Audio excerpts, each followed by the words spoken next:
Hey, everybody, it's Lon Seidman. We are back with our podcast. This is episode number 2, and I am joined by somebody who I've been talking to off and on over the last couple of weeks, and that is Douglas Black, who's dialing in all the way from Hong Kong across the world.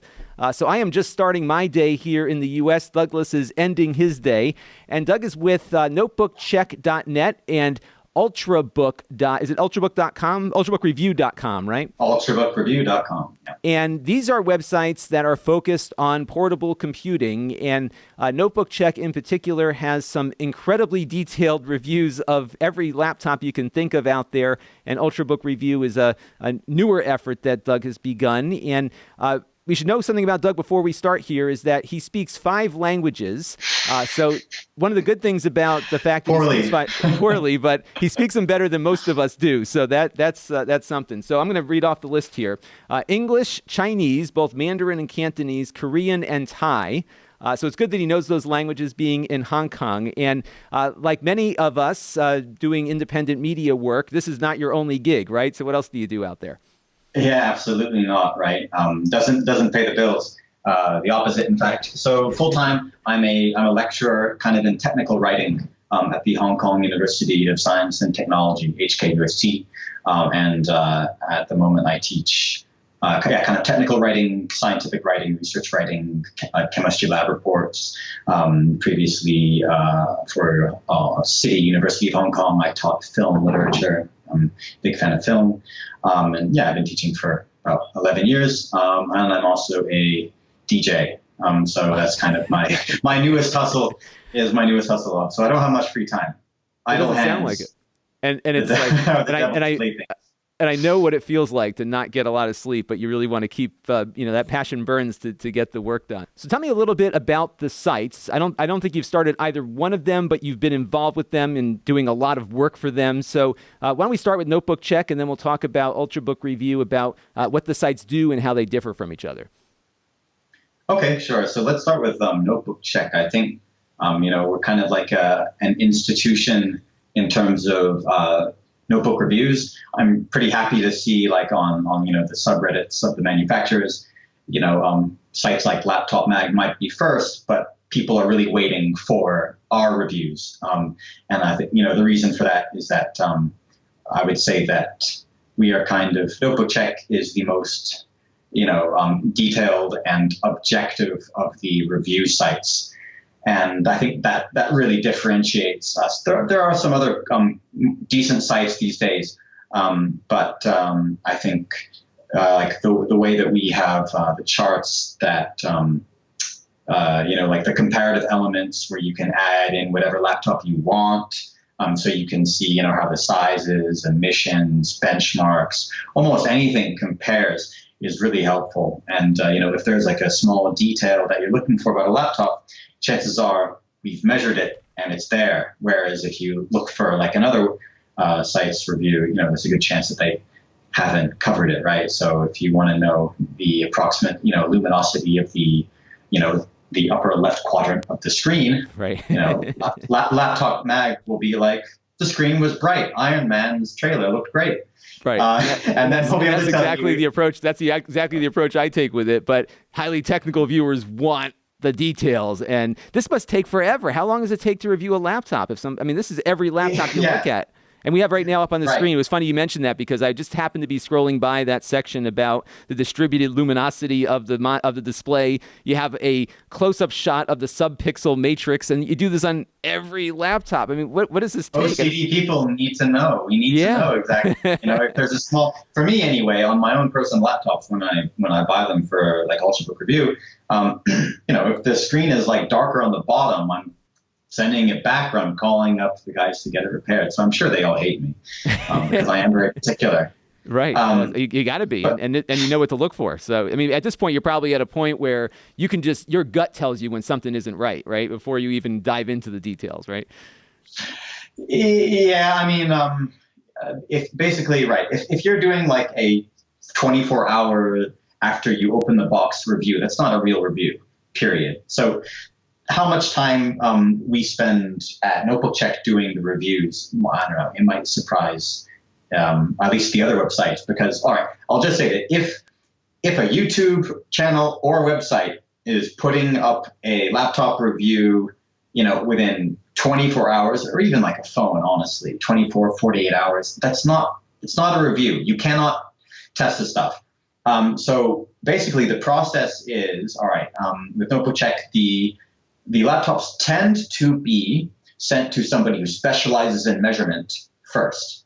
However, in some cases, both the measurer of the technical details and the benchmarker and, like textual reviewer can be the same person. In this case, that's frequently Alan Ngong, who's the US lead editor. So what Alan does is he's kind of the contact point for getting in laptops, and he measures them with all of the special instruments that allow you to see things like the subpixel array, the actual power draw, rather than estimated, the FLIR thermals, brightness, and then, display calibration, all that kind of stuff. So now that, I would say, because I'm not him, I cannot be exactly sure of how long it takes. But generally, I would say between 20 to 30 hours, depending on his workflow. And that's per review too. We're talking about here, not just. Yes. And I guess maybe he's probably got some efficiencies where he does a couple at the same time for each test or whatever. But still, it's a lot of time in the aggregate.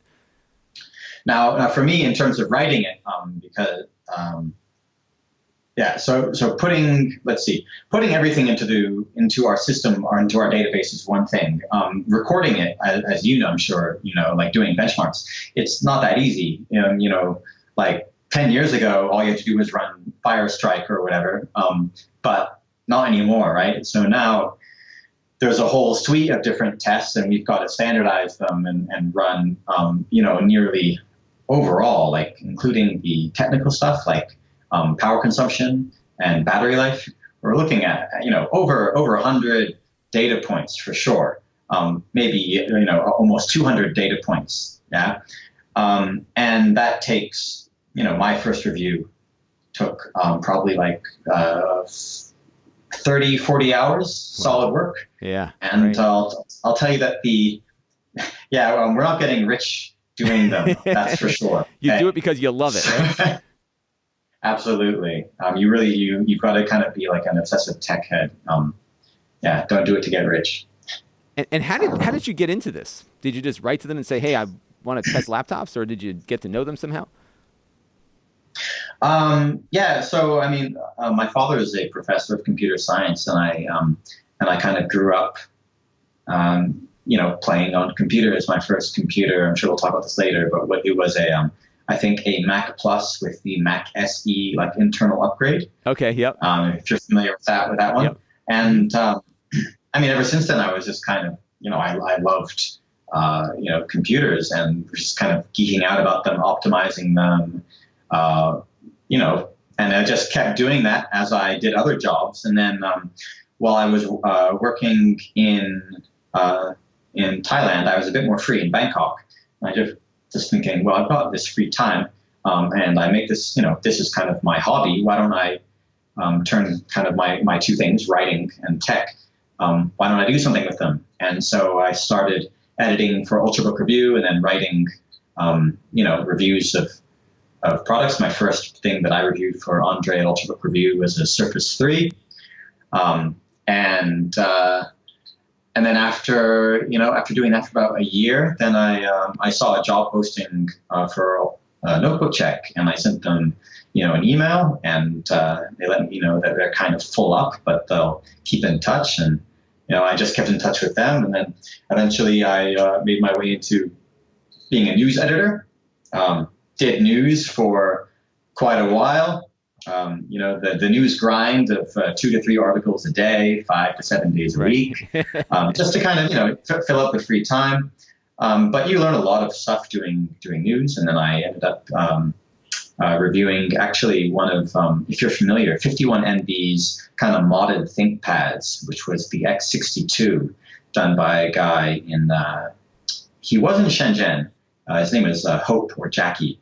But anyway, I basically said, I think this would be an awesome device to review. And so I got to review it. and I learned that it's not as easy as you might look. Even if you think it doesn't look easy, it's even harder than you might think. Right. And whatever so, you yeah, miss, the readers will tell you what you missed, and you feel like absolutely, yes. Notebook Check's readers might be even more detail oriented than Notebook Check staff. If there's anything that the comment section has, told me, and as I'm sure you're you missed aware, this, right? It's that you missed this. Yeah, right? I wouldn't say. I'm sure they're not approaching the level of YouTube comments, though. I would say that I think your YouTube comment section is pretty civilized. So I think you have that to be proud of.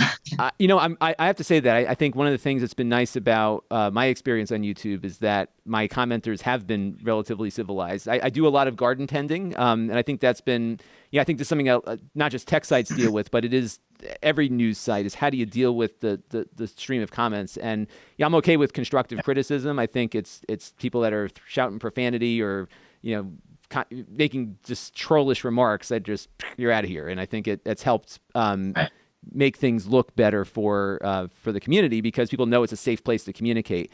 I think also too, I'm older, and I think that I attract an older audience that maybe is a little less apt to shoot a zinger there. But yeah, the comments can actually be very helpful because I think it helps direct people where they go. I mean, it's certainly informed my review process. I used to do, my reviews are a little less qualitative or quantitative, if you will, more qualitative perhaps, where I've given it more of a general. Yeah, I still watch them all. I love putting them on. I get home from work and I kind of put them on, and not in a creepy "Lon's my only friend" way, That's okay. but I love doing the weekly, the weekly wrap up, over dinner because I'm pretty busy, and it's nice to just have stuff on to catch up, on what's been going on while I unwind.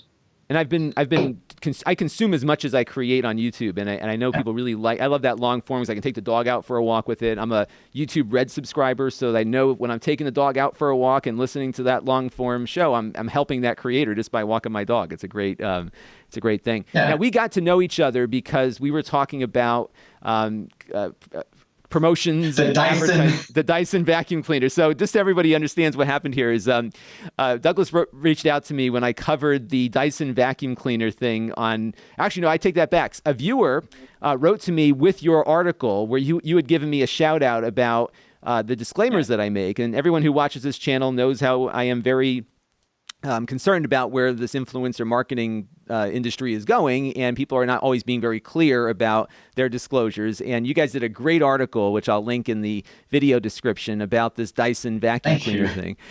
Interesting fact about that article. I want to say that I was so passionate about getting that covered, and because of my position was at the editor and not the writer. And then I said, I will pay a bonus out of my own pocket for whoever writes editorial about this subject, so we can put that up, and then and so then I kind of cultivated what we had, and I was quite happy. That's one of my more proud moments because I felt very strongly. Well, it was a good piece of investigative. It was a very good piece of investigative journalism because you went through and found all these things, and I'm sure you probably logged into YouTube that night and everybody was talking about this Dyson vacuum cleaner. And that brings me to my next question: is about product acquisition. And one of the difficulties as a small YouTube channel that I am is that you don't earn enough money to buy all this stuff. And what my strategy has been, actually, it was funny because we had talked offline, and you had a very good description of yourself, which is that you are a compulsive buyer of shiny, expensive things.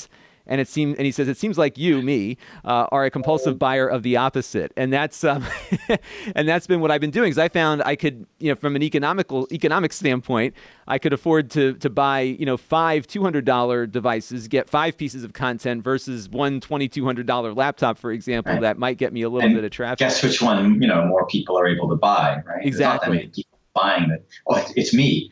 Right. I'm the one who buys a $2,200 laptop. And you've got channels like Linus, who does a great work, and he's kind of a techno lust site because I think a lot of people who watch Linus can't afford half of what he reviews. But I'm curious, how do you get all this stuff? Because these companies are really reluctant to, or they have very few loaner models available. People have the impression that somehow, even though that laptop from Dell costs $2,200, that it doesn't cost them anything, but there is a cost for them to even have these items available. So what's the process that Notebook Check and Ultrabook Review go through to acquire these things? But before we get to that, there's just something I noticed, kind of joining back to the topic of comments, is that when you look at a lot of stuff like Linus Tech Tips or, Hot Hardware or whatever in the comment section, the top 1 or 2 comments is almost always, it's like, we'll never be able to afford this in my life. And that's what I think, it's really important to cover stuff in all ranges. Now, all right, what I'm about to say about like how we get this stuff, it's true based on, to the extent that I'm aware, okay. and that my stance, or what I say, don't take it as gospel just in case I say something wrong, and I don't want to get Klaus and Simon and Stefan in trouble at Notebook Check. So got it. We'll start with that disclaimer. Right.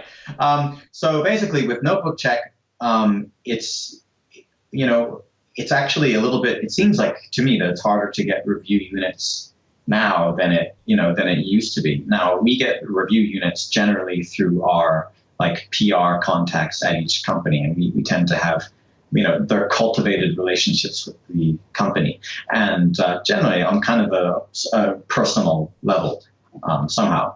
And the same is actually true for Ultrabook Review, where in Andrei's situation, he's in Romania, so he knows a lot of Romanian reps when he goes to those shows, and he knows them on a more personal level, and so they're able to hand these things to him.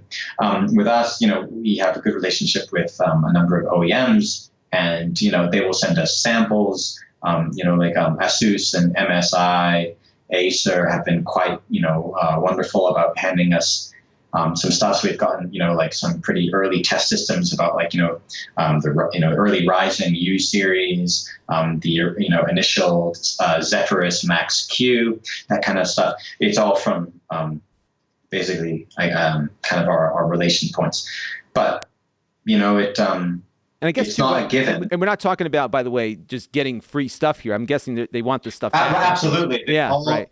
All of this stuff goes back, guys. Right, exactly. Everyone realize. Like, oh, you get things for free. It's like, no, and as you mentioned, rightfully, it's like this is a loaner review unit, and it's going right back, when I'm done with it. And so they do. Okay. Now, if I buy something like for Ultrabook Review, I tend to buy the stuff myself because of my location. I would state I buy it myself, and that will. We'll kind of talk about that later, I guess, when we talk about how the two sites differ in their kind of approach, the journalistic approach. And let's move into that, actually, because I'm curious. So Ultrabook Review, I'm going to pull up the site right now. It seems like it's more a narrative approach. Is that a fair description? Yeah, and I don't think that it's an insult to say that it's somewhat more subjective, because you can't really. You have to put some subjectivity into everything. Right. Jim Sterling, if you know the Jimquisition, did an excellent kind of piss take of true objective game journalism, because he was criticized for being too subjective, and he was limited to saying things like, "This is a video game. It has characters. There is a story." Right. Right. But Ultrabook Review is a bit more of some kind of, let's say, as Andre puts it, you're sitting at the bar with your friend and he's saying that, I need a new laptop. What should I get? And it's that kind of approach to the laptops that, so again, Notebook Check, I'm quite proud of our process and how thorough we are and the details that go in. But there are certain things that can't be quantified by numbers and algorithms. And something, that I put into my reviews for Ultrabook Review, all my XPS reviews. If anyone has bought an XPS, they know how buggy these things are. They know that Dell releases BIOS updates that brick your machine, and the BIOS update is still live on the website 2, 3, 4, 5, 6, 7 days later. Right. And these, the coil whine, the audio crashing, the Max Audio on the XPS series, these are all established issues. VRM throttling on the 9550 and the 9560 XPS 15s. I mean, I went really into depth in these kind of things, and I ended up writing a popular article, how to fix throttling on the XPS 15. to the best of my ability, it helps. It doesn't exactly solve it, but it does help a lot. But basically, it's like, I take points off in my review for stuff that's just, been shipped broken. And I ended up, saying it's like, this is, 3 point, this is like a great laptop. It's a wonderful piece of technology. I'm giving it a 3.5 star because it doesn't work properly right now. And I had to enumerate a whole list of issues. And then I'll say, if they get fixed, I'll add a point back. So I ended up going back and adding on points to my original XPS review. And the second XPS 15 review, again, I acknowledge that. I think I said something like this. What did I say? It was like the launch of the. I'm sorry. Let me pull up the article because. Sure. Okay, Ultrabook. Yeah, should I look for that on? We'll take a look on your site here too for those watching on video here. So I should just type in XPS 15. Look for let's see, Ultrabook review XPS 15 9560 review. And so this is something that I could never in a million years write on Notebook Check. Okay, and it goes under issues, right? So I've got a section for issues. Okay. I said the launch of the 9560 has gone a bit better than the 9550. Of course, saying that is like saying losing one leg is better than losing both of your legs. It's technically an improvement, but it's still a pretty shitty event. And then I go on to enumerate the bugs that are still present in the 9560, like screen flicker and the FHD, which had no fix, the NVIDIA drivers BSODing, if you updated the audio jack not working with the Dell drivers, high battery wear of 10% or more out of the box, that kind of stuff. And I guess to some degree, the buying experience is more than just the overall performance. And I guess to some degree, Notebook Check is looking at the raw experience. Right, and the customer service experience, and Notebook Check is looking at the raw data and making some assessment and comparatives. But to get to best case scenario, you could say, right? Right, and I look here on. It works.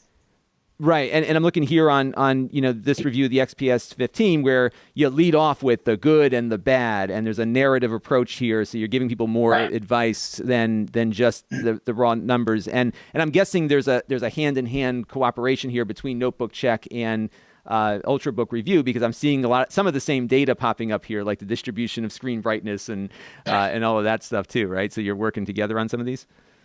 We at Notebook Check, I know that we've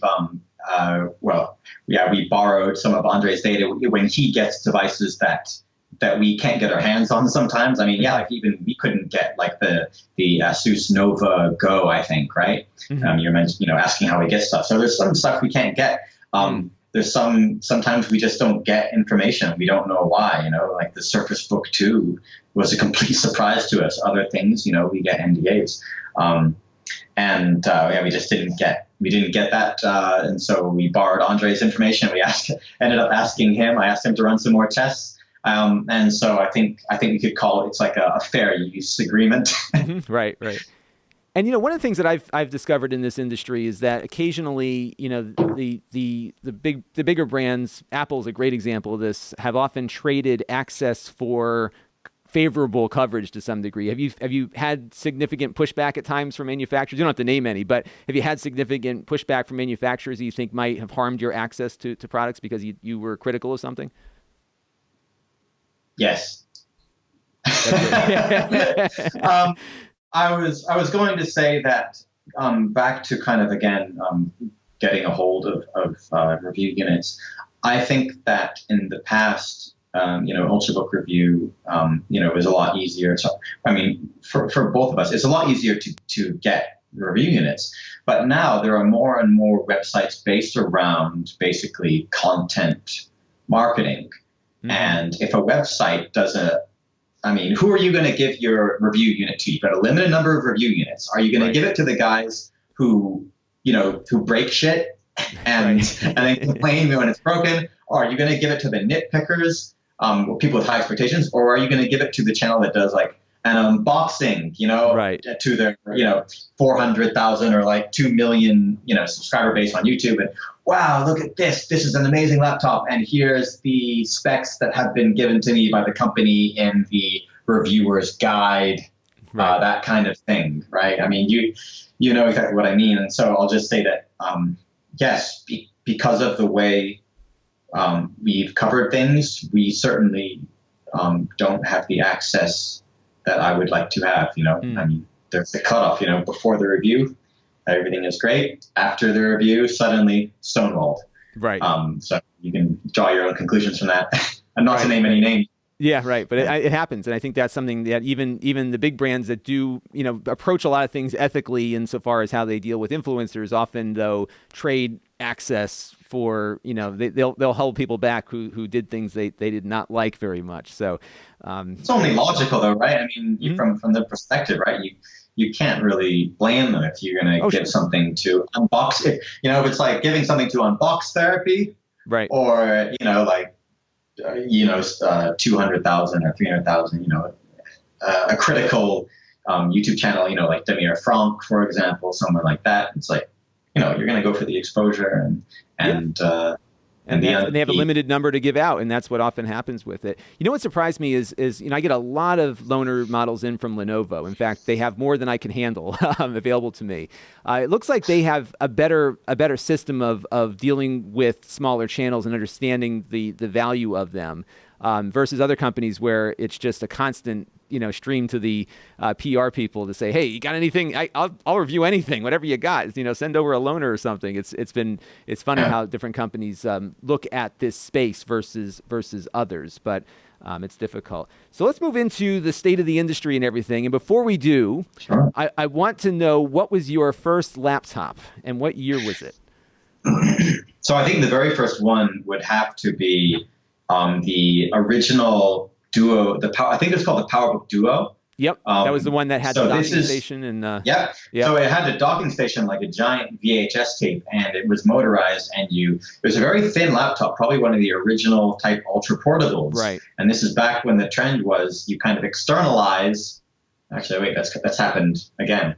Right. But yeah, you take stuff out, you take out the floppy drive, and you put it somewhere else, and so it had this special SCSI connector in the back, and you put it in, and it made this awesome mechanical sound as you inserted it into the dock. And there was even, I believe, like a floating point, an FPU. So it would run inside faster in the dock. Wow. Yeah, okay. And I think like 2 or 4 megabytes of video memory or something like that. So it actually made it faster inside the dock. You had color, of course, the screen is black and white. And then I kind of borrowed that. I mean, they were loaners from my dad, more or less. Mm-hmm. He was getting all the cool stuff as an academic. He's a computer scientist, right? Yeah. And the university probably had some access to these things, right? Yeah. And then the first one that I had myself was the PowerBook 2400C, which, if you're familiar with it, was a sub notebook with a 240 megahertz. Not a G3. There were upgrade cards available later, but 240 megahertz, and it had a tiny keyboard. And luckily, I think I was like 14 or 15 at the time, and so my hands were not as they are now, even though I have Trump-sized hands. But but it was it was a sub notebook, and so I've always kind of had like a thing kind of since then for the ultra portable notebooks. My first PC was a compact Presario 2700T, so that was the very first one I owned. My first PC notebook. So until then, it was all Macs, around 2001. Yeah, I started on the Mac also. So it was funny. My father had started a business, and we found this guy. I still keep in touch with him, and he was doing. He was building PCs. This was back in the early '90s, and we were getting really inexpensive PCs for the business from him. And he would always come across stuff because he was in touch with all the local resellers and everything. And we ended up getting this like little Packard Bell Ultra notebook. It was a Windows machine, black and white screen, and it was tiny. I mean, even by today's standards, I'm trying to remember what it was like. It was really tiny. And what really bummed me out about it was that we had plugged it in to charge one night, and the battery melted down, and like the whole computer just was toast, just because it couldn't handle the heat. There was no way to get rid of the heat on this thing. It was poorly engineered, but it was a really cool little device. And then I ended up with a PowerBook 180C, which I got in '94, right before I headed off to college. And that had one of the first active matrix displays on it. It was beautiful. Loved that laptop, but it fell apart. Trackpad, not a trackball, right? It had a trackball. This was right before they switched over to that. Okay. So we got it on sale, and I think it was because Apple at that point in the year was liquidating the older trackball-based ones. because everybody else a few months later was showing up to school with the trackpad, and I had the trackball. But that computer fell apart. That was when Apple really, was going through its machinations where they were just putting out garbage hardware, and it literally just fell apart on me, which was a bummer. Louis Rossmann would disagree. Yeah, right. Louis Rossmann would have. If anyone doesn't know Louis Rossmann, he is actually, he's fun to watch. It's almost like it's another therapeutic site, right? Or YouTube channel. Cathartic.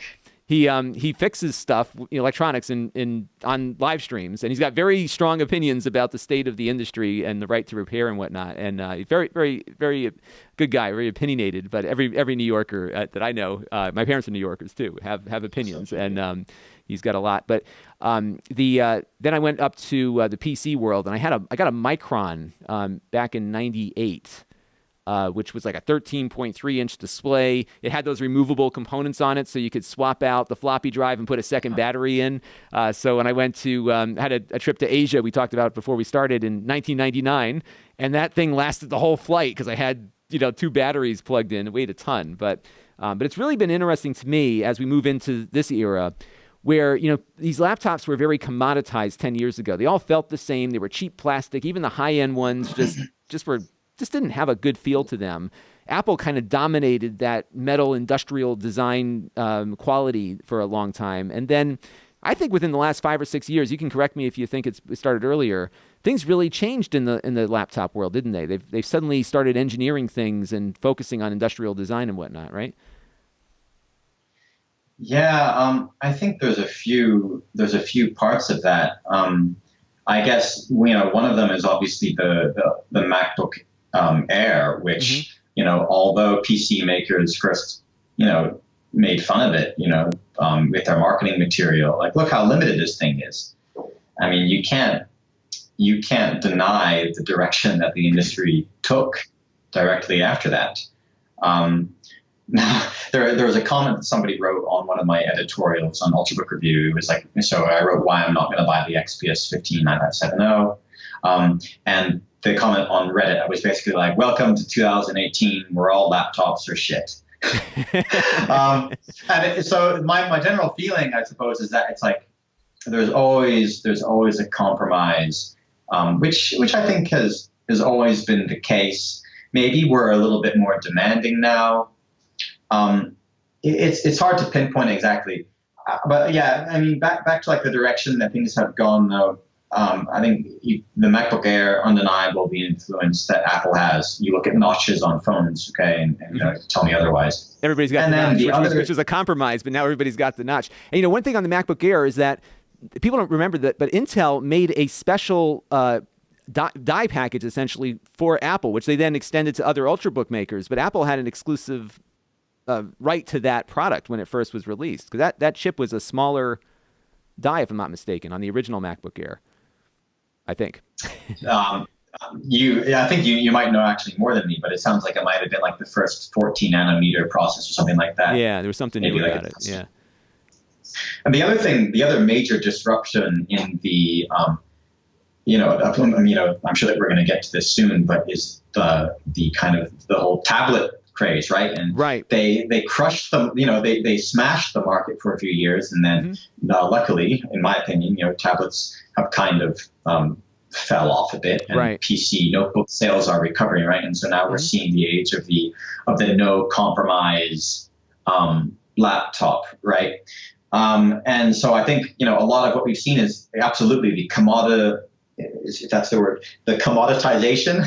Yes, that's what I call it. of these things, because it used to be the IBM ThinkPad type of school of functionality.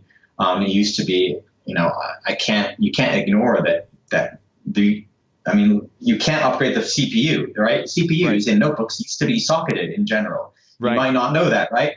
But you used to be able to upgrade it, and that's why laptops such as like the ThinkPad T440p are super popular, because you can upgrade up to like a i7 4920 MQ in there, which is probably like 90% as fast as a 7700 HQ today. But you could upgrade the CPU, and you upgrade the the RAM, of course, and your storage. And now I wrote an editorial about this for Notebook Check, but I see stuff like the Surface laptop, the Surface Book, and the Apple, Apple's MacBooks. I see that as a consumer, as well as someone who is kind of interested in this stuff professionally. I think that's horrifying. I mean, I would hate to see more and more manufacturers solder stuff down. Because it's everything, including the storage, and I've got the little 12-inch MacBook that's driving some stuff here, and this thing is it's as much of an appliance as you can get if anything goes wrong. And actually, that's one of the things about Louis Rossman's site is he talks. It will go wrong. Like, you know about the 12-inch MacBook problem, right? So soon enough. Yeah, and if it's not the motherboard, it's the keyboard. These keyboards are horrible on these things. And at the same time, as a consumer, I like that portability. And one of the things that beautiful pieces of engineering. It's amazing to bring your hands. You can't argue. And like the little 12-inch MacBook, this is my travel device. Whenever I go into New York City or something, I don't take my big heavy MacBook Pro. I take the little one because it weighs pretty much what an iPad weighs, but I get the full computer that's really functional. But I know that to some degree, it's almost disposable. It's going to die after some length of time, and it's going to cost more to fix it than it will be to get a new one, which I think Apple has worked into their strategy. That's the genius of it. It is. Right? It is. It wasn't get worth a new the one. value. And at the same time, oh, great. Now I get to upgrade. And what's funny, though, at the same time, I have a MacBook Pro from 2012, which this thing has been working 18 hours a day since I bought it. Because when I was working 2 jobs, it was doing the day job, and then I'd come home and do all the video editing on it. It's sitting over in the corner there. My assistant is doing editing on it all day long. This thing, the fan is like blowing like a like a wind tunnel, and it just doesn't die. Because I keep saying to him, once this one dies, I'll get you a new one. And it just hasn't died yet. I'm waiting for him to throw it out the window. One day when you're out, he's gonna pour water. He's just gonna pour water on it and toss it out. But yeah, so we've gotten down to this soldering down. We're seeing Lenovo even doing that on some of the I think on the ThinkPads, maybe a few of them are having soldered down RAM. Yeah, storage is getting soldered down in some cases. X280 series. Yeah, the ones I just reviewed. The antithesis of. Well, I think I commented this on your video. It just seems to me like the X1 Carbon is the X1 Carbon, but it's like the X280 series. It's heavier. It's got a smaller screen, and before the advantage was that you could upgrade the RAM. Okay, and so you don't have to buy the SKU that you want. So you can upgrade all of that, and you have the the Power Bridge, which is awesome. Having the Power Bridge in the laptops, if you're not familiar or if your viewers aren't, the Power Bridge is where you've got one small internal battery, maybe 24 WHR, and then you've got the regular one that you clip in the back, or you could get extended ones. Yeah, we got that one in. We're actually working on it now. Yeah. Yep. And you can just hot swap them, and so it's still in the T480, but I believe not the T480S and not the the X280. And it's just like, I really don't like the direction it's going in. And I saw like an opinion article written where it's like, the removal of the Power Bridge is a good thing because USB-C battery pack, USB-C power packs, but it's not the same. It's like laptops charge faster now, so it's not an issue. It is an issue. When people talk about their phones, like, the battery life is terrible, but it charges real quick, and it goes in 15 minutes, it goes to 50%, right? And you're lugging around a 5-pound battery to offset this thing, and suddenly that's a great thing, right? I will not buy any phone that does not last me like 6 hours of screen on time because I don't have time to plug stuff in.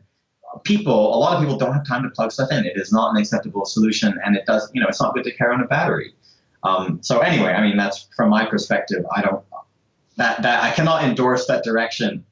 Right. And why do you think they're soldering things down? Because even like the RAM and storage, is it because it's cheaper for them to manufacture without having to have somebody stick a RAM stick in a slot?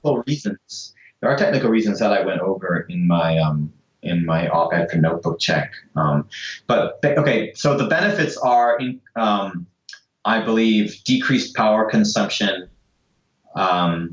And so basically it's like, it's for one reason or another, it requires a little less voltage. So that's, Mm. with Apple, who I think their terrace battery designs, they had a lot of issues and they couldn't get them in. Mm-hmm. So, it makes sense for them to optimize the SSD, the power consumption and the RAM power consumption by any means necessary. So that's LPDDR3, that's soldering the joints in. The other excuse I would say is that it's one less thing to fail, because instead of having 2 points of connection, right, now you just have that one. I don't really buy that, because I've never had RAM. I've never had the actual RAM socket go bad on me. Right. The RAM would somebody go, has. not the right. Right. And then and then of course you can allow things to be thinner. Right. People, I'm sure, are split on that, right? If you go to the Mac Rumors forums, you see people who are like, they'll be like, why couldn't they have just kept it thicker? Same with the XPS 15. Why couldn't you just, instead of making it taper, just make it thicker? Right. Put in a GTX 1060. And then there are people that are like, well, I like the portability. I like the design. Yeah, it's a tough thing. And I think what Apple looks at is does it sell? And if it sells, and maybe they can even look and see that it's selling better than the old one did that was thicker, and that might be enough for some people, that they look for that aesthetic versus the functionality. One of the things that I get into the arguments with my viewers about a lot is that, because I look at a lot of inexpensive devices, when I have a more expensive one, people are like, why does this thing cost so much? I can get X in this $300 device. And I think it comes down to that. It's the engineering that goes into it. It's very easy to make a plastic case for a laptop and throw the motherboard in without having to shrink anything and get that performance. If you want it and you don't have a bad back, have at it. Get the 18-pound laptop. You're going to be fine for $500. But I think people are paying for this light, thin thing that they can toss in their briefcase or whatever. So that might be driving some of it. Somebody asked me, or they recommended that we write an article. It's like, how to pick the right laptop for whatever. And I was saying, like, okay, internally we said, I mean, that's a good idea for an article, but if I'm writing it, I'm just going to say buy a used X230 ThinkPad off eBay. Right. because that's what I tell everybody in reality. It's like, what do you need it for? If you need it for getting stuff done, spend $200, get an IPS X230. It'll do everything that you do today normally, as long as you're not playing games. Good battery life for the extended battery. It runs Windows 10 great. It's totally expandable. You get SSDs. You get 16 2 RAM sockets in there. Why not? Yeah, go for it. And you'll save yourself some money in the process. Where do you think things are going? Because we have a new resurgence of AMD. They're suddenly being competitive again, and not just in the big high-end gaming desktop world where they kind of reemerged from not a dormant state, but they really weren't working to their full potential, in my opinion. Now all of a sudden we're looking at what's that? I said Team Red because of my red mug. Oh, it's when you're AMD. I'm not affiliated. Right, got it. But they really have been pushing now to be more competitive against Intel, and we're seeing them now popping up in low-end devices on the way. There's mid-range computers on the way, including mobile, with their Ryzen chips going to mobile now. Has that made an impact, do you think, in what manufacturers are choosing to make their PCs from? Well, I think that Ryzen, again, this is my personal opinion. Yeah. I think that Raven Ridge, which I believe we're talking about Raven Ridge, the code name for Ryzen Mobile, they've come a long way since Bristol Ridge, because I wrote a comparison of Bristol Ridge laptops. And it's not just that the platform, Bristol Ridge, was ancient, which was like an evolution of Stony Ridge. It's not just that it was ancient. It's just like that the manufacturers themselves were not putting the engineering and like quality components into these laptops. So it wasn't just that it was slow or buggy. It had a terrible screen and a mushy keyboard and gaps in the chassis and that kind of stuff, right? And it's like the real budget line, right? Yeah, and so it's like they're really not doing AMD any favors when they don't put engineering time. They're not putting quality laptops together with them. I mean, I suppose it's understandable because again, AMD has always gone with the budget part of the market. I think Mobile Ryzen, Raven Ridge has done a great job of doing better, but there's still, I don't believe they are as good as current Kaby Lake Refresh. And with the next the 8th gen quad core ultra low voltage CPUs that have Iris graphics, I think that the last kind of advantage of the AMD APUs in the mobile space will kind of be usurped. So I think mobile Ryzen was a good start, but I think they need to keep going. They really have to keep going. They cannot afford to rest at all, because really, honestly, they're looking at like a 2-3 year, possibly even more. How would you say? Not a head start. The opposite of a head start. They were 2-3 years caught behind. Right. They caught up to where Intel was maybe a couple of years ago, and now Intel's jumping ahead again. And then we got these weird hybrid chips, right? They're putting AMD graphics. So the GPP is something that I want to talk about as well. Of course, this is the NVIDIA partnership. What would they call it? Yeah, the GeForce Partnership Program, which is kind of a hot topic. And our lead U.S. editor, Alan Aw, wrote a pretty good editorial, which is like, where's all the Kaby Lake G laptops at? And I can send you the link now if you like. But it's Kaby Lake G is the chip that incorporates the AMD graphics on the die. Is that right? Yeah, that is correct. So the Kaby Lake G is 65 watt and 100 watt SKUs. The difference is they've got the same quad core CPU, it's basically a i7 7700 HQ with a little bit more cache, I believe. But they've got potentially, so the 100 watt variant has a GPU that's almost 1060 GeForce GTX 1060 quality. Right. Performance. And the 65 watt version, so again, that's about 45 watts for the CPU, about 20 for the GPU. Those are just estimates, of course, because it's the TDP and we don't know the actual consumption. Right. That one, performs with benchmarks around right below a 1050 Ti. With benchmarks, though, so a few things, right? The caveat with the Kaby Lake G is one, that it seems that the NVIDIA, and again, this is our, I suppose my personal understanding, but also we've got independent confirmation that we based this recent article on, that confirmed that basically the NVIDIA GeForce Partnership Program is preventing laptop makers from making laptops with these chips, which is a shame, because I think these are awesome chipsets. I would love to have, that thin form factor with the excellent thermal performance and power efficiency of Kaby Lake G, and we're not getting that. Nice GPU, right? Yeah. Right. They are buggy, right? AMD products. So the issue is, with actual games, some of them don't work. But hopefully, driver updates will sort that out. But yeah, it's just that because Dell and HP, as far as we know, they openly said we're not doing the GeForce Partnership Program. And what is the GeForce Partnership Program? That's something that I think probably the viewers should kind of research on their own, because I'm not familiar enough with it, because I haven't done reading firsthand. So what I'm saying is all from secondhand sources and reading about it. From my understanding is that NVIDIA rolled out this program saying we're going to work closer than ever with with hardware, with OEMs, in order to be more transparent about stuff and help people, help GPUs get into the hands of the consumer and whatnot, and help optimize things. But it turned out to be basically, I believe, what's his name? Hard OCP.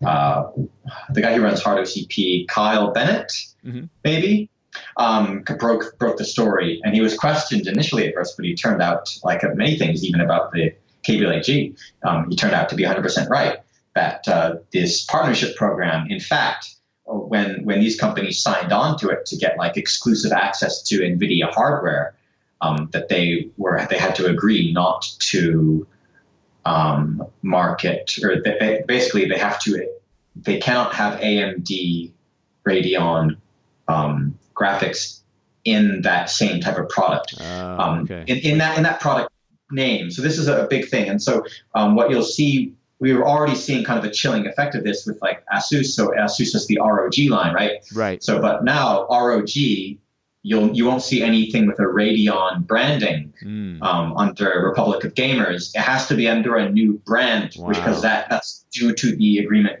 with the NVIDIA GP. And it's a shame, because it's like the people I know who work for NVIDIA, they're all like really great, wonderful people. They've been very helpful with us, like helping me with contacts and information for writing articles. But that kind of practice, again, it's like at the end of the day, I'm a consumer, and no,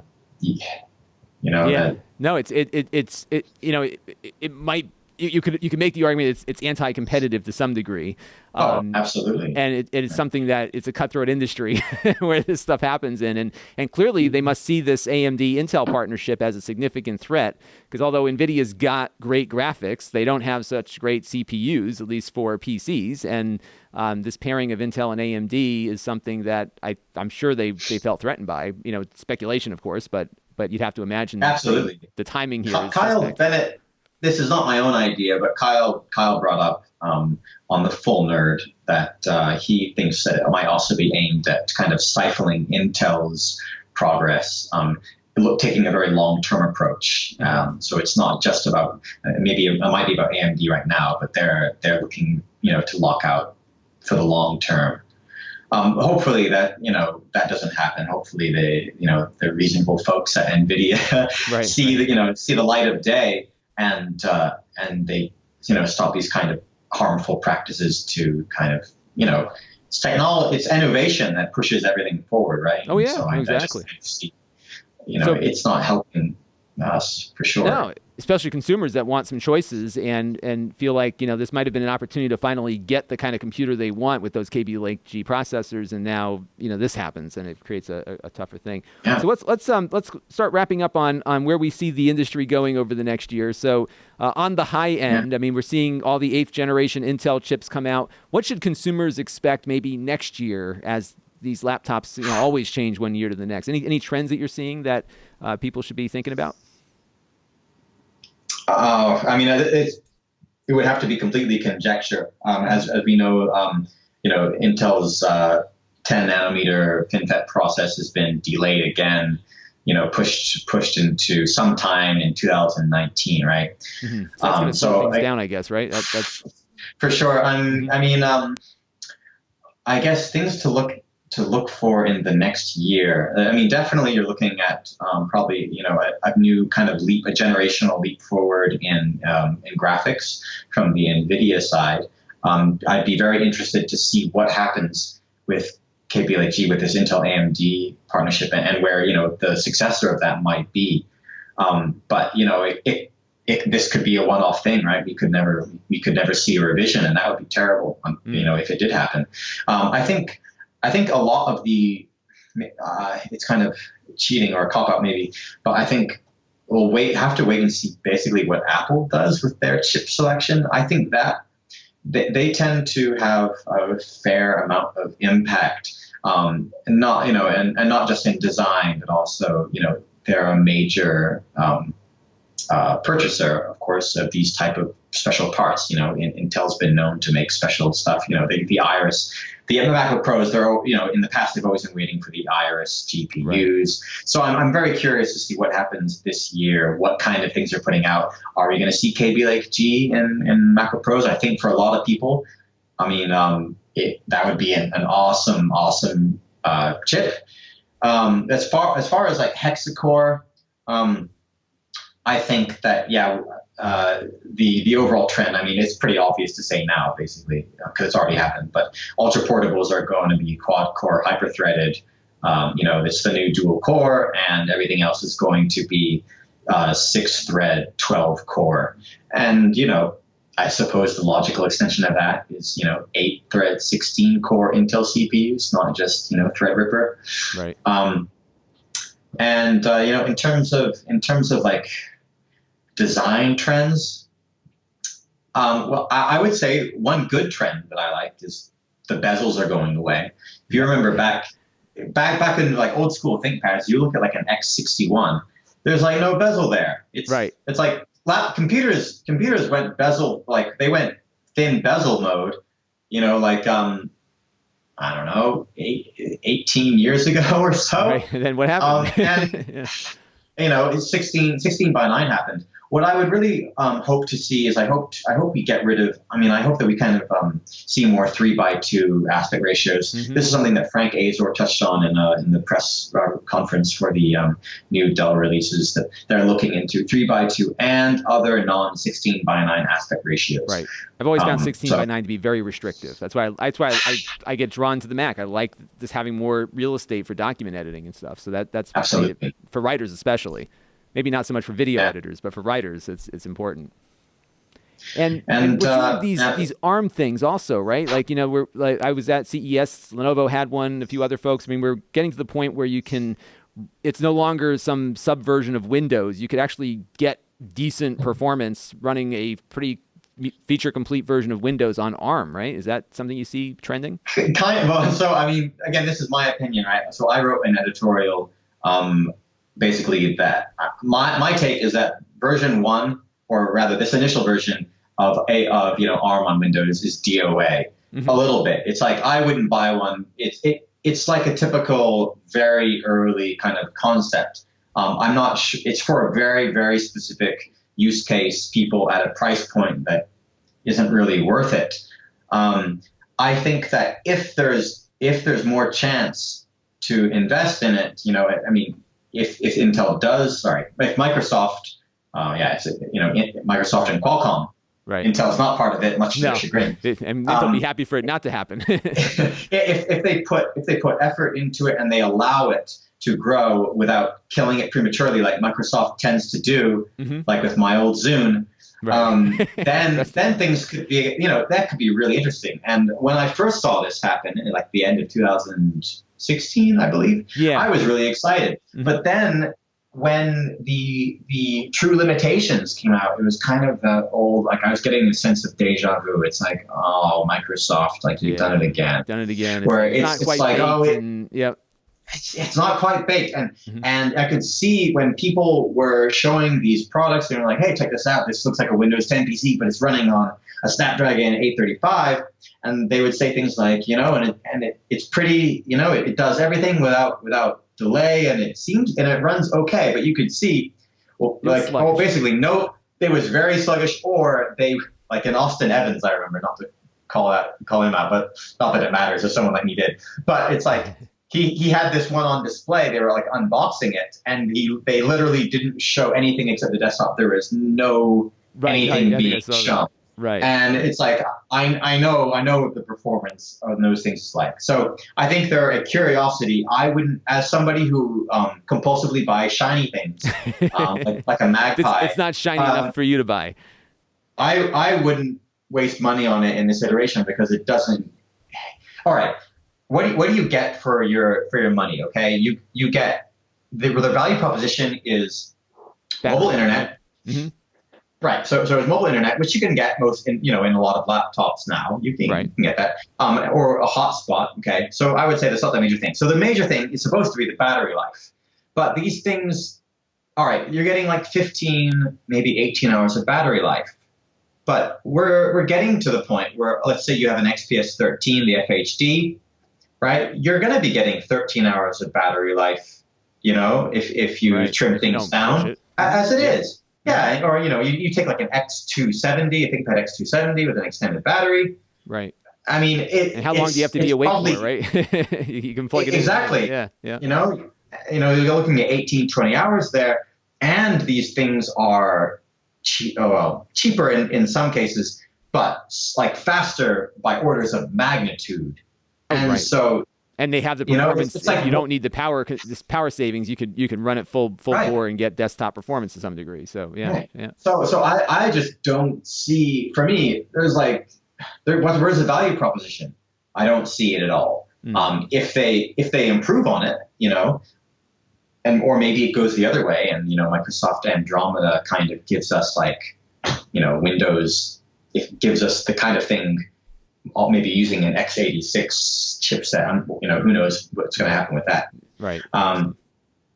But in the future, I think that the convergence of these type of things, one Windows OS would be great. But Microsoft they seem pretty incoherent with their vision a lot of times.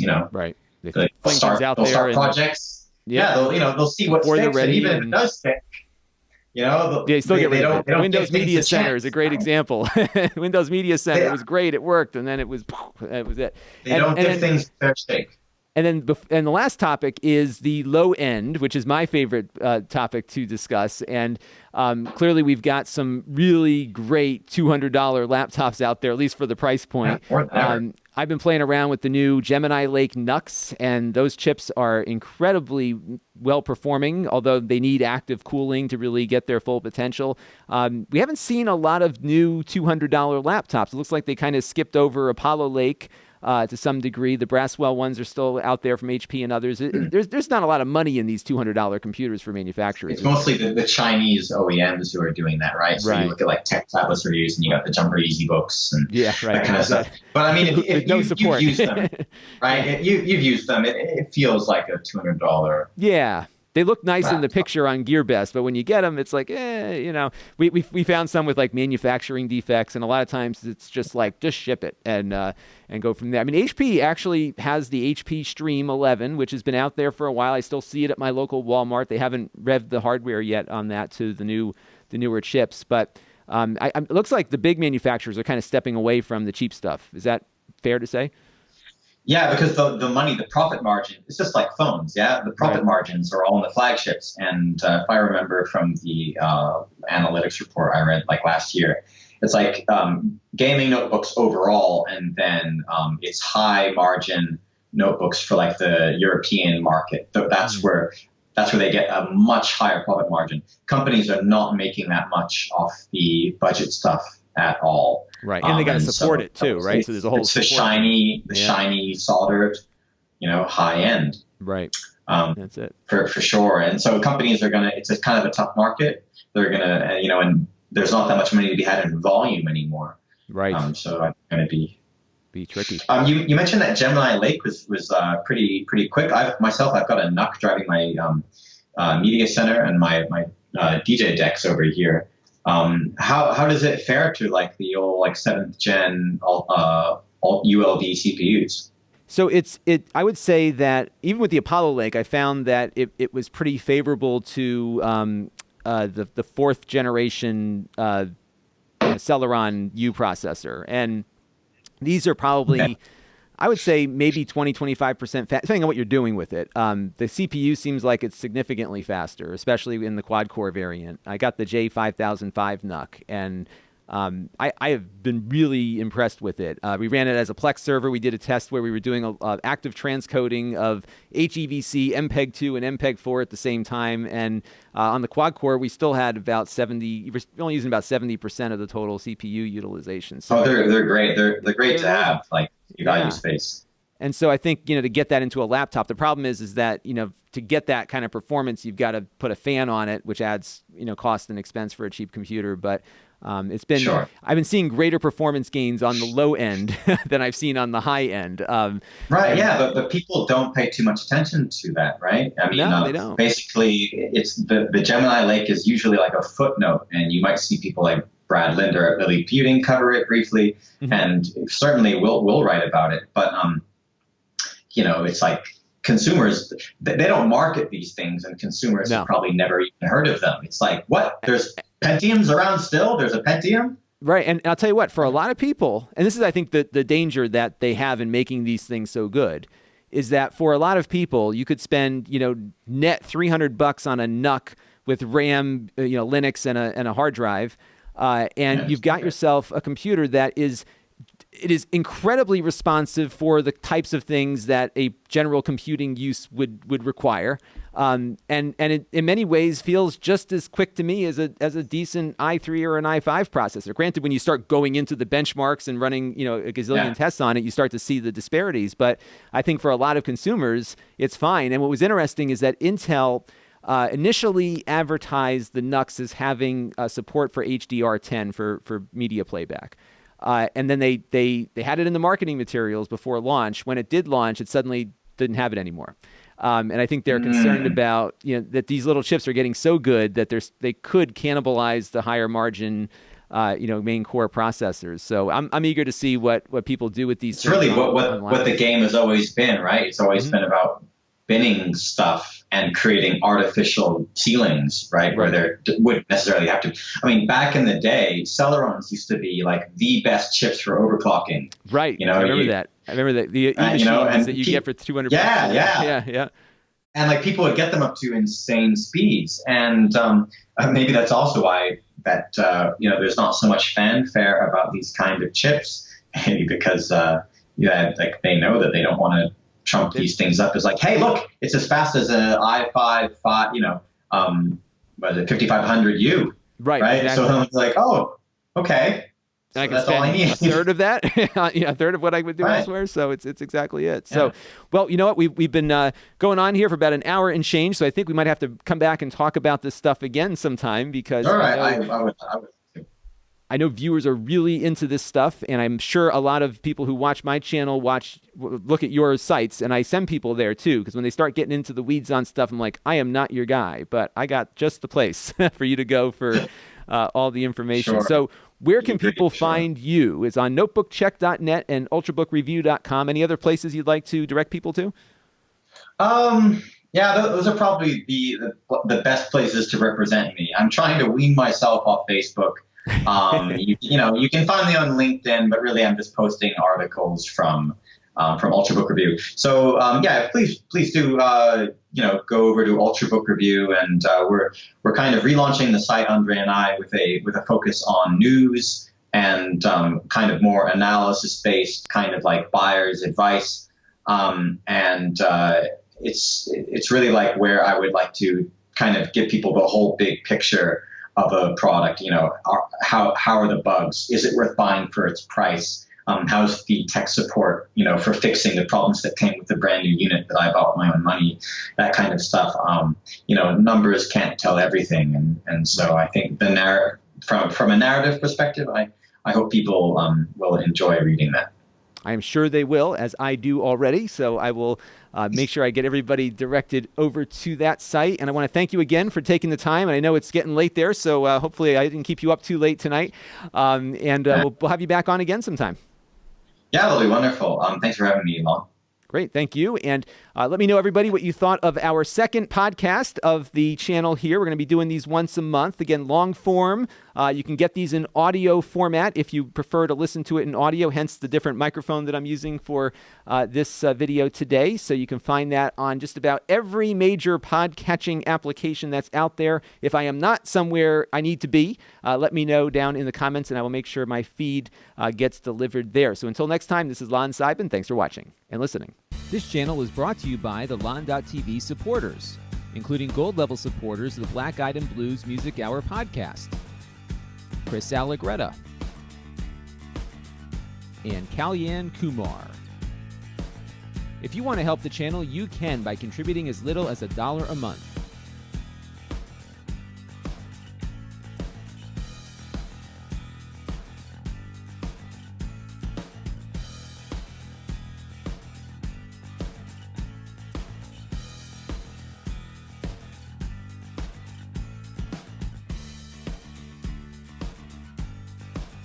Head over to lon.tv/support to learn more.